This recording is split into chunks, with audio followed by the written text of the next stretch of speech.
This is a levee road near the flooded Lake Tulare. And then here we have a lot of water coming in.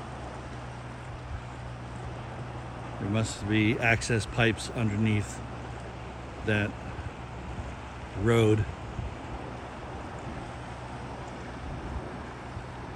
And then the water's flowing pretty quickly.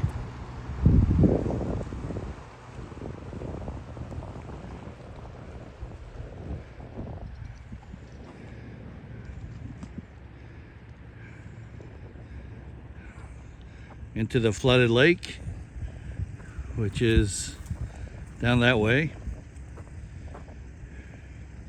And then here's a pretty new sign.